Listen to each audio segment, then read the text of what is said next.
హల్లెలూయా. అందరికీ మరణాతండి. Praise the lord. అయితే దేవుని యొక్క మహాకృపను బట్టి ఈ సమయాన్ని ఇచ్చినటువంటి దేవాతి దేవునికి వందనాలు. ఈ యొక్క వాక్యాల ద్వారా మీరు ఎంతగానో బలపడుతున్నారని మేము ఆశిస్తూ ఉన్నాము. ఈరోజు ఒక చక్కని స్త్రీ గురించి మనం ధ్యానం చేసుకుందాం. ఈరోజు నేను చెప్పబోయే స్త్రీ ఎవరు అంటే, ఈమె గురించి మనకి బాగా ఎక్కువగానే అంటే చాలామంది చెప్తూనే ఉంటారు ఈమెలా ఉండాలి అని చెప్పేసి, మీరు చాలాసార్లు వినే ఉంటారు. కానీ ఈరోజు పరిశుద్ధాత్మ దేవుడు ఈమెలో నుండి మనకి ఏం నేర్పుతారో, మనం ఏ లక్షణాలు కలిగి ఉండాలో ఈరోజు కొన్ని విషయాలు మనం ధ్యానం చేసుకుందాం. అయితే ఈమె గురించి పరిశుద్ధ గ్రంథంలో ఎక్కడ రాయబడి ఉందంటే, 2వ రాజుల గ్రంథము 18వ అధ్యాయము 19వ అధ్యాయంలో రాయబడింది. 2వ రాజుల గ్రంథము 18, 19 అధ్యాయాల్లో ఈమె గురించి ప్రస్తావన రావడం జరిగింది. అయితే ఈ కాలంలో అంటే కుటుంబంలో ఒక భర్త చెడిపోవాలన్నా, ఒక పిల్లలు చెడిపోవాలన్నా ఒక భార్య చేతిలోనే ఎక్కువ ఉంటుంది, ఒక తల్లి చేతిలోనే ఎక్కువ ఉంటుంది కదా. అంటే చాలామంది అంటారు చూడండి, ఒక రాజ్యం కూలిపోవాలన్నా నిలబడాలన్నా ఎవరి చేతిలో ఉంటుంది? ఒక స్త్రీ చేతిలోనే ఉంటుంది. అంటే మీ కుటుంబము మందిరానికి రావాలన్నా, మందిరంలో నుంచి తొలగిపోవాలన్నా, లేదంటే దేవునికి ఇష్టలుగా మీ కుటుంబం అవ్వాలన్నా అవ్వకూడదు అన్నా, మీ పిల్లలు సరైన మార్గంలో నడవాలన్నా నడవకూడదన్నా, ఏదైనా సరే కేవలం స్త్రీల చేతిలో ఎక్కువగా ఉంటుందని మనం చెప్పుకోవచ్చు. అయితే ఈరోజు మనం చెప్పుకోబోయే స్త్రీ ఎవరు అంటే, తన కుమారుణ్ణి సరి అయిన మార్గంలో పెట్టి తన భర్తకి చాలా సహకారిగా ఉంటూ మంచిగా తన భర్త చేసే ప్రతి పనిలో కూడా దేవుడు తోడై ఉండాలని ప్రార్థనాపూర్వకంగా ఉంటూ దేవుడికి ఎంతో ఇష్టరాలుగా మారిపోయిన ఒక స్త్రీ గురించి ఈరోజు మనం ధ్యానం చేసుకుందాము. దేవునికి స్తోత్రం, హల్లెలూయా. ఉదాహరణకి చూడండి, ఇప్పుడు ఆహాబు చెడిపోవడానికి కారణం ఎవరండి? తన భార్య అయిన యెజబెలు అని చెప్పుకోవచ్చు. తిమోతి బాగుపడడానికి, తిమోతి గొప్ప వ్యక్తి అవ్వడానికి గల కారణం ఎవరండి? తన తల్లి అయిన యునేకే అని చెప్పుకోవచ్చు. అంతేకాదు మోషే గారు, అహరోను గారు అందరూ కూడా సరి అయిన మార్గంలో, మిరియాము గారు అందరూ కూడా మంచి మార్గంలో వెళ్ళారంటే తన తల్లి కారణం అని చెప్పొచ్చు. ఇంకా ఎంతోమంది గొప్ప గొప్ప భక్తులు వారందరూ కూడా సరి అయిన త్రోవలో వెళ్ళారు అంటే, మంచి మార్గాన్ని ఎంచుకున్నారు అంటే తన భార్యలు, వారి తల్లులు, వారి చేసే ప్రార్థన వారిని ఎంతో చక్కని మార్గంలో తీసుకొచ్చి పెట్టింది. ఈరోజు మనం చెప్పుకోబోయే స్త్రీ ద్వారా కూడా మీరు నేర్చుకోవాలి. ఈ అనుభవాలు మనలో కూడా ఉంటే మనం కూడా, మీరు మీ కుటుంబాన్ని సరి అయిన మార్గంలో, మీ భర్తల్ని, మీ పిల్లల్ని, మీ కుటుంబాన్ని అంతటినీ కూడా సరి అయిన మార్గంలో పెట్టుకునే అవకాశం ఉంటుంది. దేవునికి స్తోత్రం, హల్లెలూయా. ఈరోజు మనం చెప్పుకోబోయే స్త్రీ ఎవరు అనేది మనం తెలుసుకోబోయే ముందు, యూదా దేశాన్ని పరిపాలించేది ఎవరు పరిపాలించేవారండి? హిజ్కియా రాజు. యూదా దేశం అంటే మనకి హిజ్కియా రాజు గారు గుర్తుకొస్తారు. అయితే యూదా దేశాన్ని పరిపాలించిన రాజుల్లో హిజ్కియా రాజు ఒకరు. అయితే హిజ్కియా రాజు గారి పరిపాలన మనం చూస్తే ఎంతో చక్కగా పరిపాలించారు. తన ప్రజలందరూ నష్టంలో కాకుండా మంచి మార్గంలో దేవుని యందు భయభక్తులు కలిగి, దేవుని యందు విధేయత కలిగి ఆ యొక్క యూదా దేశాన్ని అంతటినీ కూడా పరిపాలించినట్లుగా మనం చూస్తూ ఉన్నాం. అంతేకాదు తన యొక్క పిల్లలు కానీ వీళ్ళెవ్వరూ కూడా ఎటువంటి చెడు మార్గంలోకి వెళ్ళిపోకుండా, తన రాజ్యము నశించిపోకుండా ఎప్పటికప్పుడే ప్రార్థనా పూర్వకంగా ఉంటూ, దేవుని సన్నిధిని ఆశ్రయిస్తూ, దేవుని సేవకులను ఆశ్రయిస్తూ, దేవుని యందు భయభక్తులు కలిగి, దేవునికి ఏ సమయంలో ఏది అర్పించాలో అర్పిస్తూ ప్రార్థనా పూర్వకంగా ఉంటూ ఎంతో చక్కగా ఉండే వ్యక్తి హిజ్కియా గారు. దేవునికి స్తోత్రం, హల్లెలూయా. ఒకసారి చెప్పాలంటే, అషూరు రాజు తన సైన్యం అంతటిని తీసుకొచ్చి యూదా దేశం పైన యుద్ధం ప్రకటిస్తే ఇప్పుడు ఏం చేయాలో అర్థం కాలేనప్పుడు వెంటనే ఈయన ఏం చేశారో తెలుసా? దేవుని సన్నిధికి ప్రార్థించారు, దైవజనుల సహాయం తీసుకున్నారు, దేవునికి మొరపెట్టారు. అప్పుడు దేవుడు తన దూతను పంపించి 185,000 మందిని సంహరించాడు. దేవునికి స్తోత్రం, హల్లెలూయా. ఈ విషయం ఎందుకు చెప్తున్నానో తెలుసా? హిజ్కియా గారు ఉన్న సమస్యని బట్టి, ఎదురు వస్తున్న ప్రమాదాన్ని బట్టి, అషూరు రాజు యుద్ధాన్ని ప్రకటించడాన్ని బట్టి వణికిపోతూ, లేదా సైన్యాన్ని సిద్ధపరిచేసుకుంటూ, ఇవి చేసుకుంటూ ఉంటే ఎంత మాత్రం గెలవకపోయేవారేమో, లేదా గెలిచినా ఎంతోమంది తన సైన్యంలో నశించిపోదురేమో. కానీ ఈ యొక్క హిజ్కియా గారు ఏం చేశారండి? చక్కగా దేవుని సహాయం కోరుకున్నారు, దేవుని సన్నిధిని ఆశ్రయించారు, దేవుని దైవజనులను ఆశ్రయించారు. కనుకనే దేవుడు తన దూతని పంపించి ఎటువంటి సైనికులు అవసరం లేకుండానే అషూరు సైన్యంలో 185,000 మందిని సంహరించాడు, నాశనం చేసినట్లుగా మనం చూస్తూ ఉన్నాము. దేవునికి స్తోత్రం, హల్లెలూయా. అంతేకాదండి, మనకి సాధారణంగా హిజ్కియా అని పేరు గుర్తుకు రాగానే గుర్తుకొచ్చే ఒక విషయం ఏంటంటే, హిజ్కియా రాజుకు దేవుడు ఏం చేశాడు? 15 సంవత్సరాల ఆయుష్ని పెంచాడు. హిజ్కియా గారిలో చిన్నపాటి ఇంత చిన్నగా గర్వం వచ్చింది. ఆ గర్వాన్ని బట్టి దేవుడు చెప్పాడు, నీ ఇల్లు చక్కబెట్టుకో, నీ పరిస్థితి అయిపోయింది, ఇంకా నిన్ను దేవుడు తీసుకువెళ్ళిపోబోతున్నాడు అని చెప్పినప్పుడు హిజ్కియా రాజు యొక్క యెరూషలేము గోడ తట్టు తిరిగి 2 చేతులు పైకెత్తి ప్రార్థిస్తున్నాడు. నేను నీ కోసం చేసిన భక్తిని ఒక్కసారి జ్ఞాపకం చేసుకో, నేను జీవించిన జీవితాన్ని ఒక్కసారి జ్ఞాపకం చేసుకొని కన్నీరు విడిచి ప్రార్థించినప్పుడు దేవుడు ఆ కన్నీటిని చూసి మరలా దేవుడు చెప్పాడు, 15 సంవత్సరాల ఆయుష్ను పెంచుతున్నానని. దేవునికి స్తోత్రం, హల్లెలూయా. కన్నీటికి సాధారణంగా ఇప్పుడు నేను ఏడ్చాను అనుకోండి, నేను ఎందుకు ఏడుస్తున్నానో మీకు అర్థం కాదు, ఎందుకంటే అది నేను చెప్పేదాకా కూడా మీకు అర్థం కాదు. నేను చెప్పాలి నా బాధ ఏంటి, నేను ఎందుకు ఏడుస్తున్నాను, అసలు నా సమస్య ఏంటి అని. కానీ నేను అలా చెప్పకుండా ఊరికి ఏడ్చేస్తే మీరు నా భాష కనిపెట్టలేరు. కానీ మన యేసు ప్రభు వారికి కన్నీటికి ఒక భాష ఉంది, ఆ భాష కేవలం మన యేసయ్యకి మాత్రమే తెలుసు. దేవునికి స్తోత్రం, హల్లెలూయా. ఈరోజు మీరు ఎందుకు ఏడుస్తూ ఉన్నారో, ఎందుకు బాధపడుతున్నారో, ఏ పరిస్థితుల్లో మీరున్నారో అది నాకు తెలియకపోవచ్చు, కానీ మన యేసయ్యకి ఆయన సమస్తం ఎరిగిన దేవుడు. ఆయనకి మీ బాధ, మీ కష్టము అన్నీ తెలుసు. మీ కన్నీటికి ఒక భాష ఉంది, ఆ భాష దేవుడు తెలుసు. దేవునికి స్తోత్రం, హల్లెలూయా. కాబట్టి హిజ్కియా గారు ఒక రాజయ్యుండి కన్నీరు విడుస్తూ నేను నీ కోసం చేసిన భక్తిని ఒక్కసారి జ్ఞాపకం చేసుకో అని అడిగినప్పుడు దేవుడు మరలా అక్కడ కార్యం చేశాడు. అంతేకాదు, హిజ్కియా రాజు గారి పరిపాలన ఎంత చక్కని పరిపాలన అంటే ఒక సరి అయిన మార్గంలో పెట్టారు. రాజ్యం అంతటికి కూడా తప్పు లేకుండా మంచి మార్గంలో అంతా కూడా నీట్గా చేశారు. ముందు రాజ్యాన్ని పరిపాలించాలంటే, రాజ్యాన్ని దేవుని యందు భయభక్తులు కలిగి జీవించేలా చేయాలి అంటే ముందుగా ఈయనేం చేయాలండి? ముందుగా ఈయన దేవుని యందు భయభక్తులు కలిగి, దేవుని యందు విధేయత కలిగి, దేవుని యందు నమ్మకంగా ఉండి విశ్వాసం కలిగి ఆ తర్వాత రాజ్యం అంతటిని కూడా నడిపించాలి. అట్టి లక్షణము హిజ్కియా గారిలో మనం చూడవచ్చు. దేవునికి స్తోత్రం, హల్లెలూయా. పరిశుద్ధ గ్రంథంలో హిజ్కియా గారి గురించి 3 చోట్ల ప్రస్తావించారు. 2వ దినవృత్తాంతముల గ్రంథం 29వ అధ్యాయంలోను, 2వ రాజుల గ్రంథం 20వ అధ్యాయంలోను, యెషయా గ్రంథం 36, 37 అధ్యాయాల్లో హిజ్కియా గారి గురించి ప్రస్తావన రావడం జరిగింది. హిజ్కియా గారు ఏమి మామూలు వ్యక్తి కాదు, సాధారణమైన వ్యక్తి కాదు, ఏ రోజుకి ఆ రోజు పని చేసుకునే వ్యక్తి కూడా కాదు. కానీ ఒక యూదా దేశానికే రాజుగా ఉన్నారు. కానీ అయినప్పటికీ కూడా ఎంత తగ్గించుకుంటూ, ఎంత నమ్మకముగా దేవుని యందు భయభక్తులు కలిగి తన రాజ్యాన్నంతటిని సక్రమంగా పరిపాలిస్తూ, దేవుడు ఒక తప్పు చేస్తే దేవుడు శిక్షించడానికి వస్తే కూడా మరలా దేవుడిని కూల్చేసి మరలా 15 సంవత్సరాల ఆయుష్ని పొందుకునే అంత గొప్ప భక్తిపరుడు హిజ్కియా గారు. దేవునికి స్తోత్రం, హల్లెలూయా. ఇంత గొప్ప హిజ్కియా గారు ఇంతలా చేయడానికి, ఇంత గొప్పగా ఉండడానికి, హిజ్కియా గారి గురించి చెప్పాలంటే ఒక విజయవంతమైన రాజు అని చెప్పొచ్చు. హిజ్కియా గారు భయభక్తులు కలిగిన వ్యక్తి అని చెప్పొచ్చు. హిజ్కియా గారు ప్రార్థనా పరులని చెప్పొచ్చు. హిజ్కియా గారు ఒక మాదిరి కలిగిన రాజు అని చెప్పొచ్చు. హిజ్కియా గారు దీవెనకరమైన రాజు అని చెప్పొచ్చు. హిజ్కియా గారు అనేక మందికి ఆశీర్వాదకరమైన రాజు, అనేక మందికి ఇచ్చే రాజు, అనేక మంది మేలు కోరుకునే రాజు అని హిజ్కియా గారి గురించి చెప్పొచ్చు. రాబోయే రాజులందరికీ, రాబోయే తరాలందరికీ కూడా హిజ్కియా గారు ఒక మంచి మార్గదర్శకం అని చెప్పొచ్చు. అయితే ఇన్ని రకాలుగా హిజ్కియా గారు వాడబడ్డారు అంటే, ఇన్ని రకాలుగా ఆయన ముందున్నారు అంటే, చక్కగా ప్రతి విషయంలో దేవుడు ఆయన్ని బట్టి సంతోషించారు అంటే గల కారణం ఏంటో తెలుసా? హిజ్కియా గారు ఒక అడుగు ముందుకు వేశారు అంటే వెనక ఉండి సహకారం ఆయనకు అందించిన తన భార్య అంత గొప్పది. దేవునికి స్తోత్రం, హల్లెలూయా. ఈరోజు చూడండి, మీరు ఏదైనా పని చేయాలనుకుంటే మీ కుటుంబ సహకారం చాలా అవసరం కదా. చదువుకున్న పిల్లలు బయటికి వెళ్ళి ఎక్కడికైనా చదువుకోవాలంటే కుటుంబంలో అందరూ వద్దంటే చదువుకోగలరండి? చదువుకోలేరు. కానీ ఈరోజు మీ కుటుంబంలో ఏదైనా జరగాలి అంటే అది కుటుంబ సహకారం అవసరము.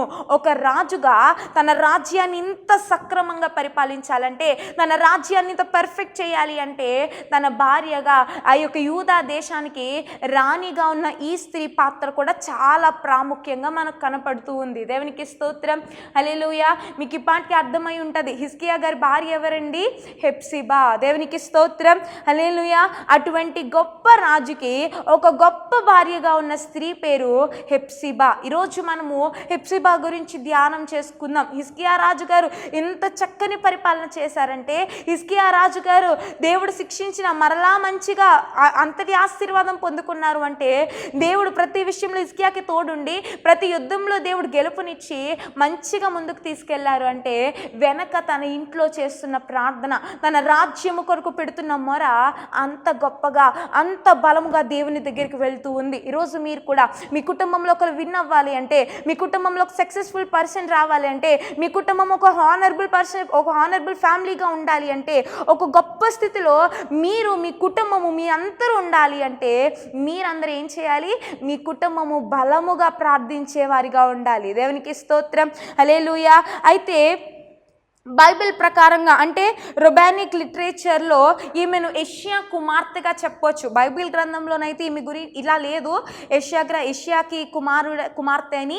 కానీ కొన్ని లిటరేచర్స్ ప్రకారంగా, కొన్ని ఒక హిస్టరీస్ ప్రకారంగా చూస్తే ఈమె యెషయా కుమార్తెగా మనం చూడవచ్చు. దేవునికి స్తోత్రం, హల్లెలూయా. యెషయా ఒక చక్కని ప్రవక్త, అనేక రకాలుగా దేవునికి ఇష్టమైన వ్యక్తి. ఈ యెషయా దేవునికి దగ్గరగా ఉన్న వ్యక్తిగా మనం చూడొచ్చు. అయితే యెషయా గారికి కుమార్తె, అలాగే తన భర్త ఎవరండి? హిజ్కియా రాజు. ఇతను కూడా చెడు త్రోవలో వెళ్ళలేదు, మంచి మార్గంలో, దేవునికి ఇష్టమైన మార్గంలో వెళ్ళినట్లుగా మనం చూస్తూ ఉన్నాము. దేవునికి స్తోత్రం, హల్లెలూయా. బైబిల్ ప్రకారంగా పండితులు చెప్పిన దాని ప్రకారము she's a daughter of great prosperity, అంటే ఈమె ఒక గొప్ప ప్రవక్తకి ఒక కుమార్తెగా ఉంది. She's a wife of great king, అంటే ఈమె ఒక గొప్ప రాజుకి, ఒక గొప్ప చక్కని రాజుకి ఒక భార్యగా ఉన్నట్లుగా మనం చూస్తూ ఉన్నాము. దేవునికి స్తోత్రం, హల్లెలూయా. ఈమెలో ఉన్న మంచి లక్షణాలు ఏంటి అని చూసినప్పుడు ఈమె ఒక చక్కని భార్యగా మనకు కనపడుతుంది. ఎలా ఉందండి?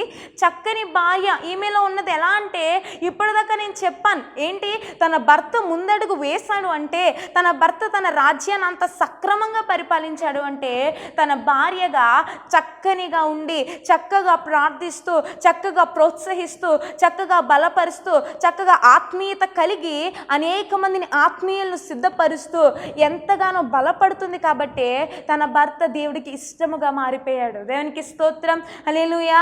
బైబిల్ వర్డ్స్ ప్రకారం చూస్తే గుణవతి అయిన భార్య దొరుకుట అరుదు, అటిది ముత్యము కన్నా అమూల్యమైన.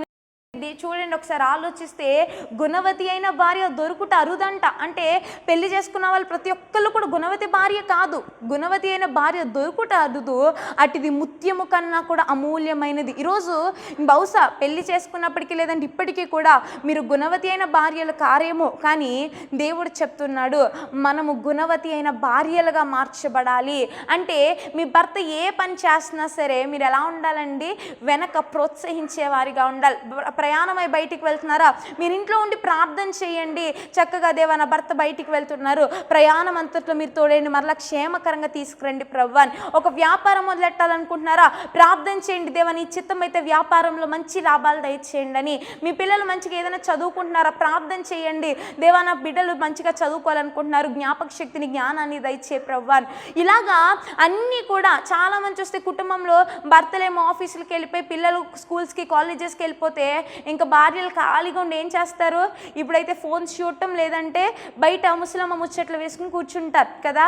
అలా కూర్చుంటే మీరు ఉత్తమమైన భార్యలు, చక్కని భార్యలు ఎప్పటికీ కాలేరు. కానీ ఏం చేయాలండి? మనందరము చక్కగా ప్రార్థించాలి. మీరు చక్కని భార్యలుగా మార్చబడాలి. దేవునికి స్తోత్రం, హల్లెలూయా. మనమందరం కూడా ఏం చేయాలండి? చక్కని భార్యలుగా మార్చబడాలి. మీరందరూ కూడా మార్చబడాలి అంటే ఏం చేయాలి? మీ భర్తల కోసము, మీ కుటుంబం కోసము ఒక బాధ్యత కలిగి, భారము కలిగి ప్రార్థించగలిగితే, మీ ప్రార్థన ఆలకించిన దేవుడు మీ భర్తలు చేసే ప్రతి పనిలో కూడా దేవుడు తోడై ఉంటాడు. దేవునికి స్తోత్రం. హల్లెలూయా. సామెతల గ్రంథం 31వ అధ్యాయము 12వ వచనంలో దేవుడు ఈ రీతిగా చెప్తూ ఉన్నాడు, తన బ్రతుకు దినములన్నీ అతనికి మేలు చేయును కానీ కీడేమీ చేయదు అంట. ఏంటండి? మేలు చేయును కానీ కీడేమీ చేయదు. తన భార్య ఎలా ఉంటుంది? చాలామంది భార్యలు అంటే ఎలా ఉండాలి?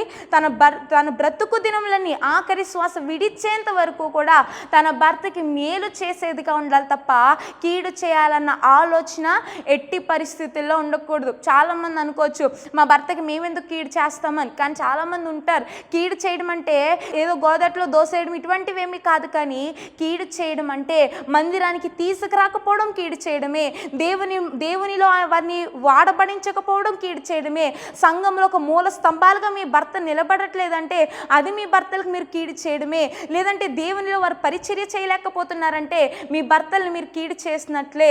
అంటే దేవునిలో మీ భర్తల్ని మీరు ముందుకు ఉంచట్లేదు అంటే మీ వంతు మీరు మీ భర్తలకి కీడు చేసినట్లే. కనుక తన బ్రతుకు దినములన్నిటిలో కూడా ఒక మంచి భార్య, చక్కని భార్య తన భర్తకి ఎప్పుడు కూడా కీడు చేయదు. ఈరోజు ఈ వాక్యం వింటున్న మీరు మీ భర్తల్ని మందిరానికి తీసుకువెళ్ళట్లేదేమో అంటే దేవుని ప్రకారము నీవు నీ భర్తకి కీడు చేస్తున్నట్టే అర్థము. నీ భర్త పరిచర్య చేయకుండా ఆపేస్తున్నారేమో అంటే దాని అర్థము మీరేం చేస్తున్నారు? మీ భర్తల్ని కీడు చేస్తున్నట్లే అర్థము. లేదంటే మీ భర్తల్ని దేవుని మందిరానికి కాకుండా ఒకరోజు పనికి ఎక్స్ట్రా పంపించేస్తున్నారేమో, ఆదివారం కూడా మీ భర్తల్ని మీరు కీడు చేస్తున్నట్టే అర్థము. ఇలాగా దేవునికి మీ భర్తల్ని దూరం చేస్తున్నారంటే, లేదంటే ఏదో లోక సంబంధమైన విషయాల్లో మీ భర్తల్ని ఉంచేస్తున్నారు అంటే దాని అర్థం ఏంటో తెలుసా? మీరు మీ భర్తలకి కీడు చేస్తున్నట్లే. దేవునికి స్తోత్రం. హల్లెలూయా. అట్టి అనుభవంలో మీరు ఉండొద్దు.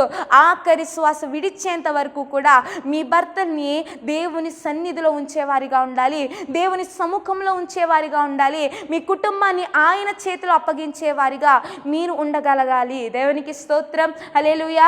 సామెతల గ్రంథం 31వ అధ్యాయం 13వ వచనంలో ఉంటుంది, ఆమె గొర్రె బొచ్చును ఆ వేసే నారను వెదికెను, తన చేతులారా వాటితో పని చేయును. అంటే భార్య ఎలా ఉంటుందో తెలుసా? కష్టపడే స్వభావం ఉంటుంది.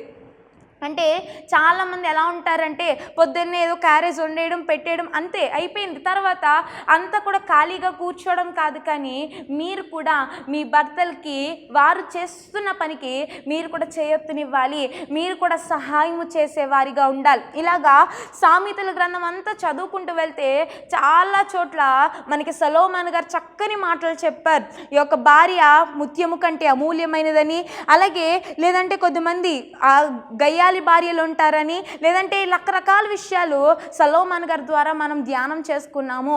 అంటే ఈరోజు నేను మీకు చెప్పేది ఏంటంటే, ఉత్తమమైన భార్యగా, చక్కని భార్యగా, మంచి భార్యగా మీరు కూడా ఈ యొక్క హెప్సిబా గారిలాగా మారాలి. మీ భర్త ఒక సక్సెస్ఫుల్ పర్సన్ అవ్వాలంటే, మీ భర్త ఆశీర్వదింపబడాలంటే, మీ భర్త దేవుని దగ్గర నుంచి దీవెనలు చూడాలి అంటే, మీ భర్త ఒక ఉన్నతమైన స్థితిలోకి వెళ్ళాలంటే ముందుగా మీరు మారాలి. అంటే ఒక చక్కని భార్యగా మీ భర్త ఏ పని చేస్తున్నప్పటికీ ఆ పనిలో విజయం రావాలంటే భార్యలుగా మీరు ఏం చేయాలి? ప్రార్థనా పూర్వం కలిగి ఉండాలి. దేవునికి స్తోత్రం. హల్లెలూయా. ఇక రెండవదిగా ఈమెలో ఉన్న చక్కని అనుభవం ఏంటో తెలుసా? ప్రార్థన పూర్వకమైన తల్లి. ప్రార్థన కలిగి ఉంది. ఈమె ప్రార్థన చేసే అనుభవంలో ఉంది. దేవునికి స్తోత్రం. హల్లెలూయా. ఈమె ఒక ఉత్తమమైన తల్లి కూడా. ఎందుకంటే తన కుమారుడైన మనీషే ఒక పక్క తన భర్త చాలా చక్కని పరిపాలన, చాలా మంచిగా ఉంటూ దేవుని దగ్గర మంచి పేరు పొందుకుంటూ అంత చక్కగా నడిచిన తన భర్త బాగున్నారు. ఒక పక్క తన తండ్రి ఎంతో మంచి ప్రవక్త, దేవుని యందు భయభక్తులు కలిగి దేవుని యందు మంచి పేరు పొందుకొని దేవుని దయచేత ఆశీర్వదింపబడిన తండ్రి, అటు తండ్రి బాగున్నారు, ఇటు భర్త బాగున్నారు, అందరూ బాగున్నారు. కానీ తన కడుపులో పుట్టినటువంటి తన కుమారుడైన మనీషే రాంగ్ వేలో వెళ్తూ ఉన్నారు. దేవునికి స్తోత్రం. హల్లెలూయా. మరి రోజు మీరు కూడా భక్తి భక్తి చేసేసి ఉండొచ్చు, లేదంటే ప్రతి ఆదివారం మీరు మీ భర్తలు మీ కుటుంబం అంతా మందిరంలోకి వచ్చి ఉండొచ్చు. కానీ ఏదో సైడ్ మీ పిల్లలు రాంగ్ వేలో వెళ్తున్నారేమో, ఏదో వైపున మీ పిల్లల లోకం ఆకర్షిస్తుందేమో, అయినా సరే ఏం పర్వాలేదు. కానీ ఈ మనిషి ఇప్పుడు రాంగ్ వేలో వెళ్తూ ఉన్నాడు. అప్పుడు తల్లి ఏం చేసిందో తెలుసా? అంగలారుస్తూ కన్నీటి ప్రార్థన చేసింది, తన కుమారుణ్ణి మార్చు ప్రభువా అని. దేవునికి స్తోత్రం, హల్లెలూయా. తన తండ్రి ఎంత మంచి మార్గంలో నడిచాడో, తన తండ్రి ఎంత చక్కని వేలో వెళ్ళాడో, తన తండ్రి ఎంత చక్కని బోధ చేశాడో, తన తండ్రి ఎంత భయభక్తులు కలిగి తన రాజ్యాన్ని పరిపాలించాడో, అంతటికి విరోధంగా ఎవరు పరిపాలిస్తున్నారు? మనీషే పరిపాలిస్తున్నారు. ఆ పరిపాలన చూసి, మనీషే ప్రవర్తన చూసి, మనీషేని అంతటినీ చూసి తన తల్లి కుమిలిపోతూ దేవునికి ప్రార్థన చేసింది. తన కుమారుడికి నేను వీళ్ళ బ్రతకకూడదని చెప్తే ఉపయోగం ఏమీ లేదు, ఇప్పుడు ఇలాగే చెప్తావని ఇసుక్కుంటాను తప్ప ఉపయోగం లేదు. కానీ ఎవరికి చెప్పుకుంటుంది? దేవునికి చెప్పుకుంటుంది. దేవా, నా కుమారుని సరి అయిన మార్గంలో పెట్టు ప్రభువా. దేవునికి స్తోత్రం.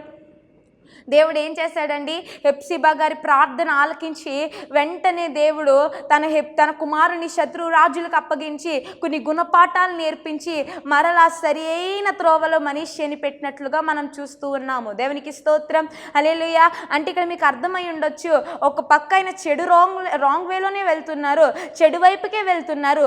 కానీ అయినప్పటికీ కూడా ఆయన చేసిన ప్రార్థన, ఆమె చేసిన ప్రార్థన, ఇది తల్లిదండ్రులుగా వారు అంగలార్చిన అంగలార్పులు, వారు దేవుడికి పెట్టిన మొరని దేవుడు చూసి మనీషిని ఏం చేశాడండి? రాంగ్ వేలో వెళ్తున్న అతన్ని సరి అయిన మార్గంలో తీసుకొచ్చి పెట్టాడు. దేవునికి స్తోత్రం, హల్లెలూయా. ఈ వాక్యం వింటున్న మీరు, మీ కుటుంబం రాంగ్ వేలో వెళ్తుందేమో, మీ పిల్లలు మీ మాట వినకుండా మీకు ఎదురు చెప్తూ రాంగ్ వేలో వెళ్తున్నారేమో, చక్కని మార్గం ఎంచుకోకుండా ముళ్ళ మార్గం ఎంచుకుంటున్నారేమో, అయినా పర్వాలేదు, కుమిలిపోవద్దు, బాధపడొద్దు. దేవుడు చెప్తూ ఉన్నాడు, నన్ను అడగండి, నేను ఎటువంటి కార్యమనైనా చేస్తాను. దేవునికి స్తోత్రం, హల్లెలూయా. నాకు ప్రార్థించండి, మీ ప్రార్థన నేను ఆలకిస్తాను, మీ కన్నీరు నేను చూస్తాను, నాతో మాట్లాడండి, మీ మాటలు నేను వింటాను, మీ ప్రతి అంగలార్పులు, మీ ప్రతి భాష నేను చూస్తాను, మీ హృదయంలో పడుతున్న వేదన నేను ఆలకించడానికి సిద్ధంగా ఉన్నాను. కాబట్టి నాకు ప్రార్థించండి. రాంగ్ వేలో వెళ్తున్న మీ పిల్లల్ని, చెడు త్రోవనించుకున్న మీ పిల్లల్ని, దేవునికి విరోధంగా జీవిస్తున్న మీ కుటుంబాన్ని సరి అయిన త్రోవలో దేవుడు పెట్టగలిగిన సామర్థ్యం కలిగిన దేవుడు మన యేసయ్య. దేవునికి స్తోత్రం, హల్లెలూయా. అసాధ్యమైనదంటూ ఏదీ లేదండి. చెడు మార్గంలోకి వెళ్తున్న వారిని మంచి మార్గంలో పెట్టడం మన వల్ల అయితే కాదు, కానీ మన దేవుడు చెడు త్రోవలో వెళ్తున్న వారిని కూడా మంచి మార్గంలో సరి అయిన త్రోవలో పెట్టగలిగిన సామర్థ్యము మన యేసయ్యకి ఉంది. దేవునికి స్తోత్రం, హల్లెలూయా. యూదా రాజులందరికంటే కూడా ఎక్కువ కాలం పరిపాలించిన రాజు మనీషి అని చెప్తారు. ఎందుకంటే మనీషి ఎలా ఉన్నాడు? రాంగ్ వేలో వెళ్ళిపోయాడు. మనీషి దేవునికి ఇష్టం లేని రీతిగా ఉన్నాడు. మనీషి అంటే దేవునికి ఇష్టం లేదనే చెప్పొచ్చు. కానీ తల్లి చేసిన ప్రార్థన, ఒక గొప్ప స్త్రీగా ఆమె అంగలార్చిన కన్నీరు, ఆమె మొరపెట్టిన మొరలు దేవుడు ఆలకించి, దేవుడు పనికి రాకుండా పోతున్న మనీషిని, విరోధంగా వెళ్ళిపోతున్న మనీషిని, చెడు త్రోవని ఎంచుకుంటున్న మనీషిని, లోకం చేత ఆకర్షింపబడుతున్న మనీషిని దేవుడు ఏం చేశాడండి? మరలా సరి అయిన మార్గంలోకి తీసుకొచ్చి పెట్టాడు. తన తల్లి గర్వించే రీతిగా, తన తల్లి మొరపెట్టిన మొరలకి జవాబుగా మనీషిని దేవుడు ఏం చేశాడు? యూదా రాజులు అందరికంటే కూడా ఎక్కువ కాలం పరిపాలించే రాజుగా దేవుడు మనీషిని ఉంచాడు. ఈరోజు మీ పిల్లలు ఏ మార్గంలోనైనా ఉండొచ్చు, చర్చికి రానని ఉండొచ్చు, దేవుని పరిచర్య చెయ్యను అని ఉండొచ్చు. ఏదేమైనప్పటికీ తల్లిదండ్రులుగా భారము కలిగి కన్నీటితో ప్రార్థన చేయండి. దేవుడు మీ కన్నీరుని చూస్తూ ఉన్నాడు, దేవుడు మీ ప్రార్థన ఆలకిస్తూ ఉన్నాడు. ఇదే అనుకూల సమయము, ఇదే మిక్కిలి సమయము. ఇప్పుడే మీరు మొరపెడితే తప్పుపోతున్న మీ పిల్లల్ని దేవుడు మరలా సరి అయిన మార్గంలో పెడతాడు. దేవునికి స్తోత్రం, హల్లెలూయా. అంటే ఉదాహరణకి తప్పిపోయిన కుమారుడు ఏం చేశాడండి? వెళ్ళిపోయాడు. నాకొద్దు, నాకు ఈ లోకమే కావాలి, నీ లోకం చేత నేను ఎంజాయ్ చేయాలి, నా ఆస్తి నాకు ఇచ్చేయండి అని చెప్పేసి వెళ్ళిపోయాడు. తండ్రి కాదనలేదు, ఎందుకంటే తన కుమారుడు మరలా తప్పు తెలుసుకుని వస్తాడు అని ఎదురు చూశాడు. ఆస్తి ఇచ్చేశాడు, వెళ్ళిపోయాడు, విచ్చలవిడిగా ఖర్చు పెట్టుకున్నాడు, స్నేహితులకి ఎంతంటే అంత ఇచ్చాడు, ఎక్కడికి వెళ్ళాలంటే అక్కడికి వెళ్ళాడు, ఎంజాయ్ చేశాడు, తన లైఫ్ అంతా కూడా హ్యాపీగా ఎంజాయ్ చేశాడు. కానీ కానీ తిరిగి మరలా ఏం చేశాడు, మరలా తన తండ్రి దగ్గరికి కనీసం చిన్న పనివాడిగానైనా ఉందాము, ఎక్కడొక మూలనైనా ఉందాము అని చెప్పి ఆశతో తన తండ్రి దగ్గరికి వచ్చాడు. కానీ తన తండ్రి చిన్న పనివాడిగా ఉంచలేదండి, లేదంటే ఏదో కూలివాడిగా పెట్టేసి వదిలేదు. ఏం చేశాడు, బురదతో ఉన్న తన కొడుకుని, కంపు కొడుతున్న తన కుమారుణ్ణి, అయినా అవన్నీ పట్టించుకోకుండా నేరుగా వెళ్ళి హత్తుకున్నాడు. దేవునికి స్తోత్రం, హల్లెలూయా. ఈరోజు మన దేవుడు నీ పాపాన్ని చూసే దేవుడు కాదు, నీలో పశ్చాత్తాపం వస్తే ఈరోజు నిన్ను పవిత్రపరిచి నిన్ను హత్తుకునే దేవుడు మన యేసయ్య.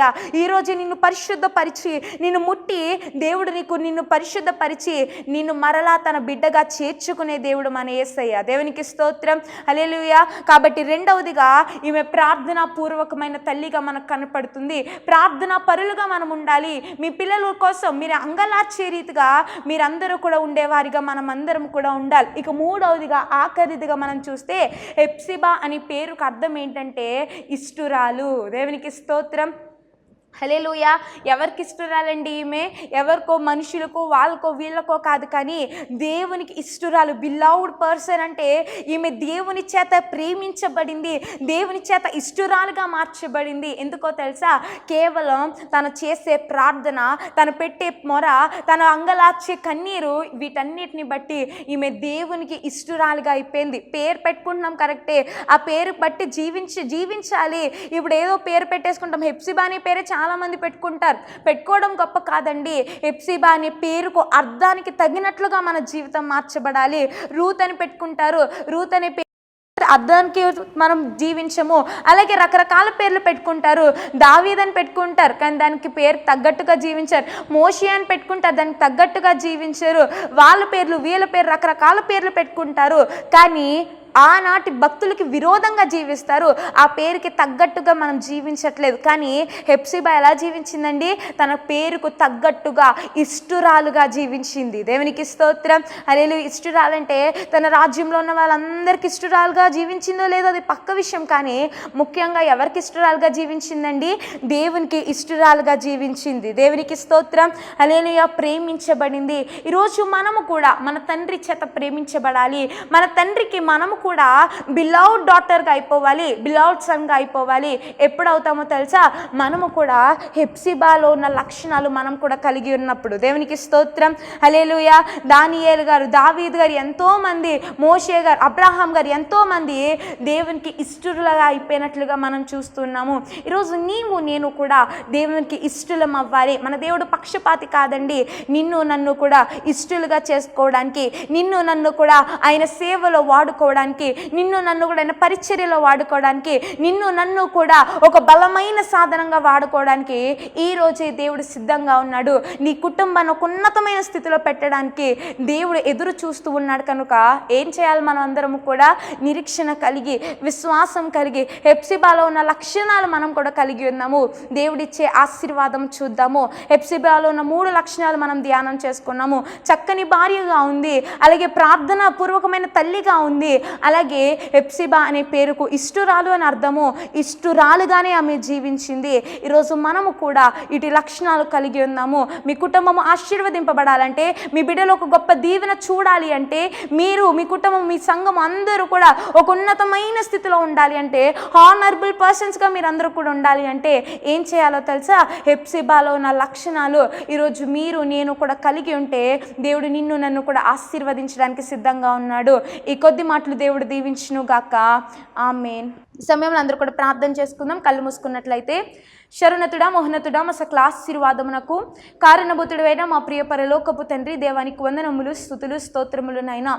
గడిచిన కాలం అంతా ఎంతగానో కాచి కాపాడి నీ కృపతో నింపారు. నీకు వందనములు ప్రవ్వా. ఇదిగోత నీ వారము ప్రవ్వా, నీ బిడ్డలైన వారందరితో చక్కని మాటలు మీరు మాట్లాడారు. ఇంకొతని హెప్సిబాలో ఉన్న లక్షణాలు మేము కూడా కలిగి ఉండడానికి నీ కృపను తోడించండి. చక్కని భార్యగా, అతని చక్కని తల్లిగా ప్రవ్వా మేము కూడా ఉండి మీకు ఇష్టమైపోయే భాగ్యమును మాకు దయచేయండి ప్రవ్వా. ఈ వాక్యం విన్నా ప్రతి ఒక్కరితోని తనైనా మీరే స్వయముగా మాట్లాడారని మేము నమ్ముచున్నాం. మీరు మాట్లాడిన ప్రతి మాటను బట్టి నీకు వందనాలు, బలపరిచినందుకు వందనాలు. అయ్యా తని బిడ్డలకి తండ్రి అతను ఏదైతే అవసరమైందో ప్రభా అది నీ బిడ్డలకి దయచేసి మీరు మాత్రమే సమస్త మహిమను పొందుకోమని అయ్యా అతని వాక్యంలో తనేసి బలపరచాల్సి ప్రతి బిడ్డని కూడా మీరు బలపరిచి స్థిరపరిచి ప్రవ్వా అయ్యా అతని నేను ఆశీర్వాదంతో నింపి ప్రవ్వా అయ్యా తనేసి మీరే మాత్రమే సమస్త మహిమను పొందుకోమని నజరేయుడైన యేసు నామములో అడిగి వేడుకొనుచున్నాము మా పరమ తండ్రి, ఆమేన్. అందరికీ మరణాత్ అండి, మరణాత్. ఇజ్రాయెల్ మినిస్ట్రీస్ అనే కార్యక్రమాన్ని వీక్షిస్తున్న మీ అందరికీ మా హృదయపూర్వకమైన వందన మరణాతులు. ఈ వర్తమానములు మీకు ఆశీర్వాదకరంగా ఉన్నట్లయితే ప్రార్థన చేయండి. అలాగే దేవుడు మిమ్మల్ని ప్రోత్సహించినట్లయితే స్క్రీన్ మీద కనబడుతున్న ఈ నెంబర్కి ఫోన్పే కానీ గూగుల్ పే కానీ చేసి ఈ యొక్క పరిచర్యను ఇంకను సహకారం చేసి ప్రతిరోజు కూడా అనేకమైన వర్తమానాల ద్వారా మీ ముందుకు రావాలని మేము ఆశిస్తున్నాం. కాబట్టి దేవుని యొక్క ప్రేరేపణను బట్టి మీరు చేయగలిగిన సహకారము ప్రోత్సాహము అందించాల్సిందిగా ప్రభు పేరట తెలియజేస్తున్నాము. అలాగే పరిచర్య కోసం ప్రతి దినము కూడా మీ వ్యక్తిగత ప్రార్థనలో జ్ఞాపకం చేసుకోండి. దేవుడు మిమ్మల్ని మీ కుటుంబాన్ని దీవించును గాక. అలాగే ఎటువంటి ప్రార్థన అవసరతల కోసమైనా ఈ యొక్క నెంబర్కి కాంటాక్ట్ చేయొచ్చు. అందరికీ మరణాత. Praise the lord.